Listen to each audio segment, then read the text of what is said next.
अस्सलामु अलैकुम बिस्मिल्लाहिर्रहमानिर्रहीम अस्सलामु अलैकुम dear students, hopefully you are all healthy and hale. I am Bilal Hassan, your chemistry teacher, and what I am going to teach you, I will teach you kinetic molecular theory, KMT, also pronounced as KMT, abbreviate KMT. ये topic आपको board के point of view से भी बता दूँ, बहुत important है। आपको सिंपल आपको वो पूछ सकता है what is KMT, kinetic molecular theory, write down it's postulates. Exercise question number 12 का ए पार्ट भी यही है, लॉन्ग क्वेश्चन में आपसे ये पूछा जा सकता है what is KMT, write down it's postulates. तो आज जो है हम अपने आर्टिकल में ये देखेंगे KMT क्या है और इसके पोस्टुलेट्स भी हम डिस्कस करेंगे। तो क्वेश्चन नंबर 12 एक्सरसाइज ए पार्ट और पेज नंबर है 78। ठीक है, एक्सरसाइज का क्वेश्चन नंबर 12 ए पार्ट, और ये लॉन्ग क्वेश्चन इंपॉर्टेंट है। अब हम इस आर्टिकल को समझते हैं। सबसे पहले इंट्रोडक्शन है, तो इंट्रोडक्शन बहुत सिंपल करके आपके सामने प्रेजेंट करूँगा। सबसे पहले आप ये देखें कि इसको सबसे पहले प्रेजेंट किसने किया था। बर्नौली ने 1738 में इस KMT को प्रेजेंट किया था, यानी पुट फॉरवर्ड KMT को प्रेजेंट करने वाला बर्नौली था। Present same similar like that कि मैं आपको ये लेक्चर प्रेजेंट कर रहा हूँ, तो इस लेक्चर को प्रेजेंट किया था KMT ने 1738 में। तो we just say only Bernoulli is one of the scientist 1738 who put forward KMT, kinetic molecular theory. Next scientist Clausius था, इसने 1857 में KMT की डेरिवेशन की थी, किनेटिक इक्वेशन की। Most importantly dear students, I will tell you कि आपकी इस बुक में डेरिवेशन नहीं है कि इसको कैसे ड्राइव किया गया था। उसका फाइनल रिजल्ट आपके सामने ज़रूर मौजूद है कि PV, product of pressure and volume, is equal to 1/3 mn into mean square velocity. यहाँ पे मैं आपको ये बताना ज़रूर समझता हूँ कि ये जो आप सामने देख रहे हैं KMT में आर्टिकल में उसने वेलोसिटी, गैस के मॉलिक्यूल्स डिफरेंट वेलोसिटी के साथ मूव करते हैं, तो वेलोसिटी के लिए जो सिंबल यूज़ किया हुआ है वो C यूज़ किया हुआ है, नॉट V, C यूज़ किया हुआ है। हर गैस की वेलोसिटी डिफरेंट होती है, तो एवरेज वेलोसिटी के लिए हम बार लगाते हैं, लाइन लगाते हैं बार, और उसके ऊपर स्क्वायर लिखा हुआ है, तो इसे हम कहते हैं mean square velocity. Mean square velocity से रिप्रेजेंट करते हैं। M is mass of the gas, capital N is the number of molecules की तादाद, P is pressure and V is volume. So N is number of molecules and mean square velocity, इसे हम कहते हैं mean square velocity. ठीक है, तो N is number of molecules and that is mean square velocity. All the gas laws, Boyle's law, Charles law, Avogadro law, Graham law, all derived from this kinetic equation. So this equation is for ideal gases. Now we move another part, another scientist, Boltzmann. Boltzmann is one of the scientists, you know. Every gas molecules move with different energy. Her gas के molecule की जो kinetic energy होती है वो different होती है। तो Boltzmann ने अपने मैथमेटिकल फॉर्म में ना distribution of energy, gas molecules के दरमियान जो एनर्जी की डिस्ट्रीब्यूशन थी उसको स्टडी किया था। इसने बताया था कि हर गैस के मालिक्यूल की एनर्जी डिफरेंट होती है, और मैथमेटिकली इसे बताया था, क्योंकि मैथमेटिकल फार्मूला आपके बुक में नहीं है। बोल्ट्जमैन ने बहाल ये ज़रूर कहा है आपने स्टडी की थी डिस्ट्रीब्यूशन ऑफ एनर्जी की डिस्ट्रीब्यूशन स्टडी की थी इसने। Now another scientist who is Maxwell ने क्या किया था, इसने स्टडी की थी डिस्ट्रीब्यूशन ऑफ वेलोसिटी की डिस्ट्रीब्यूशन। अगेन मैं यही कहूँगा कि हर गैस के मॉलिक्यूल की वेलोसिटी डिफरेंट होती है। कुछ गैस के मॉलिक्यूल की वेलोसिटी ज़्यादा होती है, कुछ गैस के मॉलिक्यूल की वेलोसिटी कम होती है, just because of the collision. Gas के मॉलिक्यूल्स कोलाइड करते हैं, कोलिजन की वजह से कुछ की एनर्जी ज़्यादा हो जाती है, कुछ की एनर्जी कम हो जाती है। जब एनर्जी ट्रांसफ़र होती है उसे ऐसी कोलिजन को हम नाम देते हैं इलास्टिक कोलिजन। गैस के मॉलिक्यूल जब आपस में कोलाइड करते हैं ना, तो उनमें एनर्जी ट्रांसफ़र होती है। तो जिसमें एनर्जी ट्रांसफ़र होती है उसकी एनर्जी ज़्यादा हो जाती है, जिसकी एनर्जी ट्रांसफ़र होती है जिससे होती है उसकी एनर्जी कम हो जाती है, तो फिर वेलोसिटी भी डिफरेंट हो जाती है। इसने ये भी कहा था कि गैस के मॉलिक्यूल्स मूव करते हैं in the form of groups. बहुत सिंपल वर्ड्स में यही कहूँगा, बोल्ट्जमैन ने डिस्ट्रीब्यूशन ऑफ एनर्जी के दरमियान रिलेशनशिप के दरमियान स्टडी किया था, डिस्ट्रीब्यूशन ऑफ एनर्जी, और मैक्सवेल ने डिस्ट्रीब्यूशन ऑफ वेलोसिटी स्टडी की थी। ठीक है, now will move the postulates. I will also discuss the postulates and read the postulate from your books. तो these are the headings, ये headings हैं और postulate की headings हैं, और heading के साथ हम एक एक करके postulate बुक से भी देखते जाएंगे। That is much very much important। मैंने आपको बताया ना एक्सरसाइज का क्वेश्चन नंबर 12 का ए पार्ट है postulates, वो हम डिस्कस करेंगे। देखिए first postulate you can say only molecules।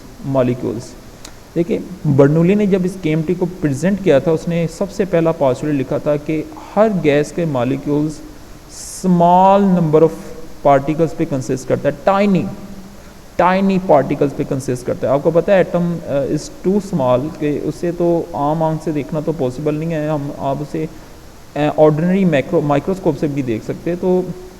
तो टाइनी पार्टिकल्स पे कंसिस्ट करते हैं। जैसे नोबल गैसेस देख लें, ग्रुप 0 ग्रुप यानी noble gases 8 group, helium, neon, argon, that consist of very small particles, क्योंकि ये एक एटम पे कंसिस्ट करती हैं। एक एटम पे इसे हम मोनोटॉमिक गैसेस भी कहते हैं, मोनोटॉमिक मॉलिक्यूल भी कहते हैं। मैं आपको इससे बुक से दिखाता हूँ, ये देखें first postulate. I will zoom in, तो ये जूम इन करने के बाद अगर आप ये देखें first postulate, every gas consist of First postulate, every gas consists of large number of very small particles called molecules. First postulate, gases like helium, neon, argon have monatomic molecule. Monatomic molecule कहते हैं जो एक atom पे consist करती हैं, क्योंकि इनका valence shell complete होता है, इनको बॉन्ड बनाने की ज़रूरत नहीं होती। That's why we called it as monoatomic molecule. Mono mean one, atomic mean one. Now another postulate that is move hazardly. Hazardly कहते हैं रैंडमली, बेतरतीबी के साथ। लेकिन गैस के मॉलिक्यूल्स जो होते हैं वो रैंडमली मूव करते हैं। आपको पता है गैस के मॉलिक्यूल्स एक कंटेनर में जब मौजूद होते हैं, वेसल्स में जब मौजूद होते हैं तो आपस में कोलाइड करते हैं। मैं फिर बता दूं, इलास्टिक कोलिजन होती है। इलास्टिक कोलिजन ऐसी कोलिजन होती है जिसमें एनर्जी ट्रांसफ़र हो जाती है, दो मॉलिक्यूल जो कोलाइड करते हैं। मूव हैज़र्डली करते हैं। कैसे करते हैं? आपस में कोलिजन करते हैं, कंटेनर के साथ कोलाइड करते हैं और अपनी डायरेक्शन चेंज कर लेते हैं। कोई मॉलिक्यूल लेफ़्ट, कोई मॉलिक्यूल राइट, कोई अप एंड डाउन चेंज करते रहते हैं direction, just because of their collisions among them and with the wall of the container. तो सेकंड पॉस्टुलेट भी आप रीड कर लें, the molecule of gas move hazardly, collide among themselves and with the wall of the container, container के साथ टकराते हैं and change their directions. This is second postulates. I will tell you another postulate, that is pressure you know, simple definition हम क्या कहते हैं, gas के molecules जब कंटेनर की दीवार के साथ, वॉल के साथ टकराते हैं तो फोर्स लगाते हैं, force per unit area, that is called pressure। तो फोर्स पर यूनिट एरिया, तो गैस के मॉलिक्यूल एक्सर्ट करते हैं pressure on the wall, force per unit area को हम प्रेशर कहते हैं। तो फोर्स एक्सर्ट करते हैं on the wall of the container, यानी प्रेशर एक्सर्ट करते हैं in other sense you can say. अब ये थर्ड पॉस्टुलेट देखें, प्रेशर वाला। The pressure exerted by a gas is due to collision of its molecule with the wall of the container. The collision among the molecule are perfectly elastic, that is much important, please underline this line. Perfectly elastic का मतलब है ऐसी collision जिसमें kinetic energy transfer हो, इसे हम नाम देते हैं परफेक्टली इलास्टिक। ठीक है, नेक्स्ट पॉइंट जो मैंने अपनी हेडिंग में लिखा हुआ है, आपको पता है गैस के मॉलिक्यूल्स में वीक इंटरमोलिकुलर फोर्सेस पाई जाती हैं। तो जब वीक इंटरमोलिकुलर फोर्सेस होते हैं उनमें काफ़ी स्पेसेस पाई जाती हैं, एम्प्टी स्पेसेस, वाइडली सेपरेटेड होते हैं, एक दूसरे से खाली जगह पाई जाती है इनके मॉलिक्यूल्स के दरमियान। तो फोर्थ पॉस्टुलेट जो प्रेजेंट किया गया था वो यही था, empty spaces. The molecule, fourth postulate, the molecule of gas are widely separated from one and other and there are sufficient empty spaces among them, इनके दरमियान काफ़ी खाली जगह पाई जाती हैं। ले बजे KMT के जो बहुत ज़्यादा इंपॉर्टेंट पॉस्टुलेट हैं, एक्सरसाइज का क्वेश्चन नंबर 13 और बी पार्ट, दो पास्टुलेट ऐसे पास्टुलेट हैं जो फॉल्टी पास्टुलेट हैं, रॉन्ग पास्टुलेट हैं। अगर पेज नंबर आप एक्सरसाइज का 79 निकालें और 79 के पेज नंबर 79 पेज नंबर का जो क्वेश्चन नंबर 13 है उसका बी पार्ट देखें, उसमें पूछा हुआ है कि do you think some of the postulate of KMT are faulty postulate. दो पास्टुलेट रॉन्ग है। मैंने आपको पहले बताया था कि आइडियल गैस झूठी गैस है। क्यों झूठी गैस है? कोई भी मैटर हो, ये हम कह ही नहीं सकते कि उसके दरमियान कोई फोर्स ऑफ अट्रैक्शन नहीं होती। There is very much weak attractive forces among gas molecule, लेकिन ऐसा नहीं हम कह सकते उनके दरमियान अट्रैक्टिव फोर्सेज होती ही नहीं है, जीरो हो जाती है अट्रैक्टिव फोर्सेज। तो बाल आइडियल गैस के केस में बताया गया था KMT में, दैट इज़ रॉन्ग, कि there is no force of attraction among gas molecules. Gas molecules के दरमियान कोई फोर्स ऑफ अट्रैक्शन नहीं होती। This is wrong postulates, please note down. 5 postulate is wrong. Another postulate जो law of conservation of mass के against समझा जाता है, कोई भी मैटर एग्जिस्ट करती हो, गैस हो, कोई भी हो, उसका कभी भी volume, actual volume negligible, zero, negligible ना होने का बराबर हम सोच भी नहीं सकते। मैटर हो और उसका वॉल्यूम जीरो हो जाए, ना तस्वुर किया जाए वॉल्यूम है ही नहीं actual volume as compare to volume of the gas, तो ये ऐसा पॉसिबल नहीं है। तो दो पास्टुलेट KMT के रॉन्ग है। पहला पास्टुलेट, 5th पास्टुलेट जहाँ पे लिखा हुआ है there is no force of attraction among gas molecule, और 6th पास्टुलेट लिखा हुआ है actual volume of gas molecule is negligible. Law of conservation of mass against हो जाता है अगर ऐसा हो जाए। कोई मैटर एग्जिस्ट करता हो उसका वॉल्यूम कभी जीरो नहीं हो सकता। कोई मैटर हो, वीक इंटरेक्टिव फोर्सेज जरूर होती हैं, वंडरवाल फोर्सेज जरूर होती हैं, लेकिन ऐसा नहीं हो सकता कि उनके दरमियान कोई फोर्स ऑफ अट्रैक्शन ना हो। तो एक्सरसाइज का क्वेश्चन नंबर 13 बी पार्ट आप देख सकते हैं, ये दो पास्टुलेट रॉन्ग पास्टुलेट है। अपनी बुक के ऊपर ये निशान लगा लें। 5th और 6th फॉल्टी पास्टुलेट है, wrong postulate. The molecule of gas have no force of attraction for each other, which is wrong. The actual volume of molecule of a gas is negligible. कहता है जो actual volume होता है gas का वो negligible ना होने के बराबर होता है as compared to the volume of the gas, which is wrong. These two important and exercise का क्वेश्चन नंबर 13 बी पार्ट में ये शॉर्ट क्वेश्चन आपसे पूछा जा सकता है। नेक्स्ट पास्टुलेट हम देखते हैं, that is too much simple. देखें, मैंने आपसे पहले बात की थी कि एटम इज़ टू स्मॉल। एक एटम का जो मैस देखा गया वो 10⁻27 kg, -27 kg पावर है, इज़ टू स्मॉल। तो इसका मतलब है जो गैस के मॉलिक्यूल्स मूव करते हैं from one place to another place और रैंडमली मूव करते हैं, वो जस्ट बिकॉज इनकी जो मोशन होती है वो कोलिजन की वजह से होती है। आपस में कोलाइड करते हैं तो कोलिजन होती है, लेकिन वो ग्रेविटी की वजह से नहीं होती।